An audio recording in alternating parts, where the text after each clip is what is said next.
할렐루야. 오늘 빌립보서 3장 말씀 함께 나누겠습니다. 자, 여러분, 우리는 항상 선택의 연속 속에 삽니다. 하루도 몇 번을 선택해야 되고 지금까지 살아오면서 얼마나 많은 선택의 과정을 겪었는지 모르겠습니다. 어렸을 적부터 어른이 되는 순간순간마다 그랬죠. 그런데 우리 크리스찬을 살면 한 가지 선택이 더 있습니다. 항상 따라오는 그런 고민인데요. 믿음의 삶을 살 것인가, 또는 내가 원하는 대로 삶을 살 것인가, 그것 가지고 고민할 때가 있습니다.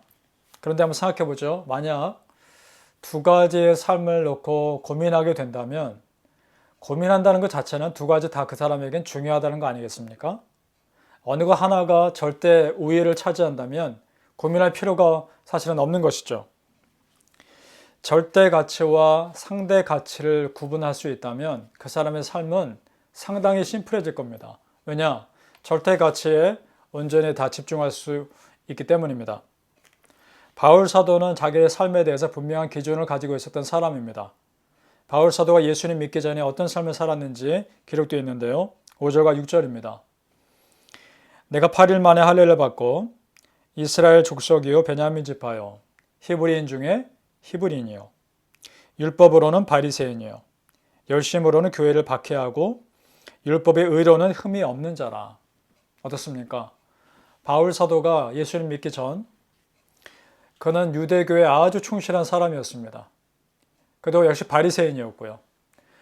유대교인으로서의 삶, 그리고 바리새인으로서의 삶, 그것이 바울에게는 절대 가치였던 겁니다.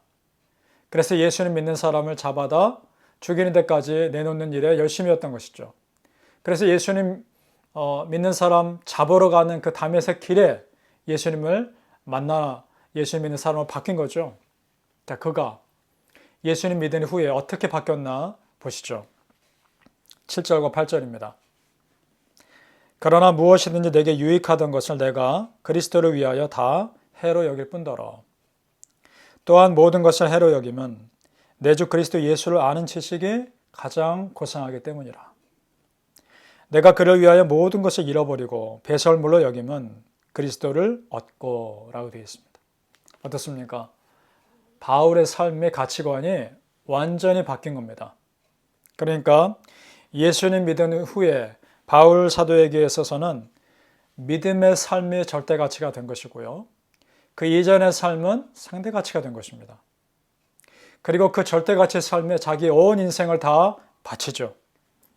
그래서 바울 사도는 그 이후에 이 땅에서의 삶의 영광이 아니라 하늘 산 것 바라보며 사는 삶을 사는 겁니다. 그래서 14절에 그가 놀라운 고백을 하죠. 이런 말씀입니다. 아마 외우시는 분들도 많이 계시리라 생각하는데요. 표대를 향하여 그리스도 예수 안에서 하나님이 위에서 부르신 부름의 상을 위하여 달려가노라. 바울 사도에게 표대는 무엇입니까? 하늘나라, 하나님 나라의 영광이며 하늘 상급 아닙니까? 구원받은 자로서 사는 그 영광스러운 삶이 그에게 표대 아니었겠습니까? 여러분에게 표대는 무엇입니까? 우리 자신의 삶의 상대 가치와 절대 가치를 분명히 구분할 필요가 있는 것입니다. 우리의 믿음의 삶이 정말 내 삶의 절대 가치가 된다면 우리의 삶의 상당 부분은 정리가 될 겁니다.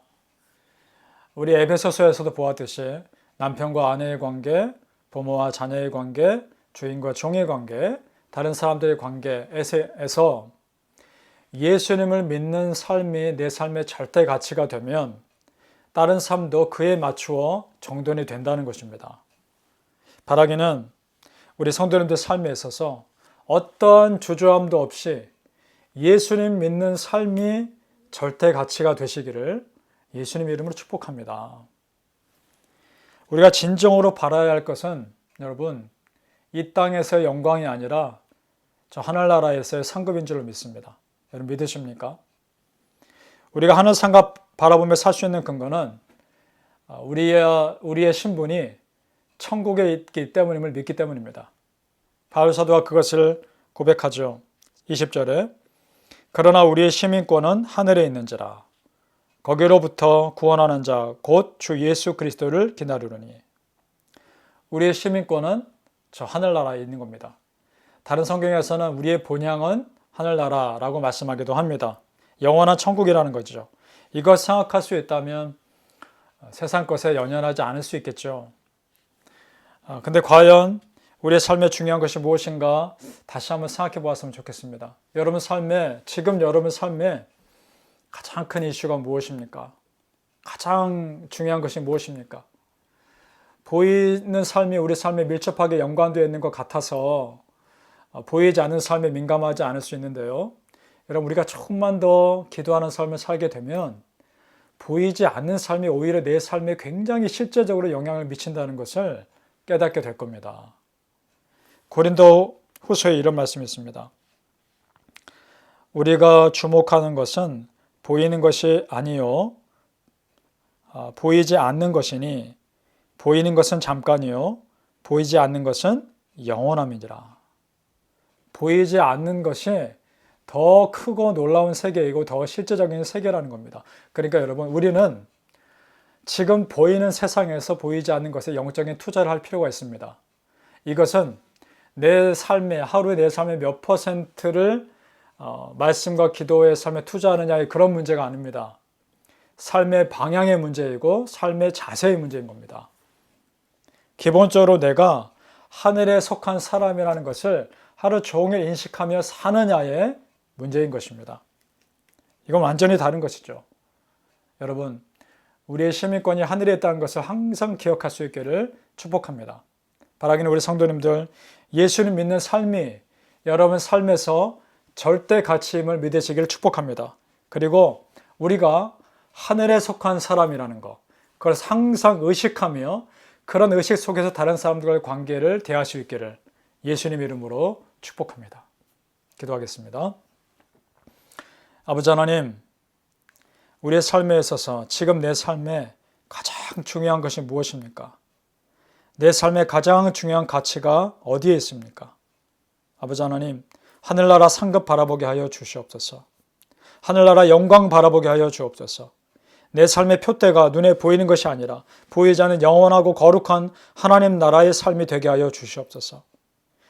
내가 정말 하늘에 속한 사람이라는 것을 항상 의식하며 내 주변의 사람들과 대할 때 하늘에 속한 사람으로서 대할 수 있도록 인도하여 주옵소서. 하나님, 거룩한 삶을 살기를 원합니다. 정말 신령한 은혜를 사모하는 삶을 살게 하여 주시옵소서. 감사하며 예수님 이름으로 기도합니다. 아멘.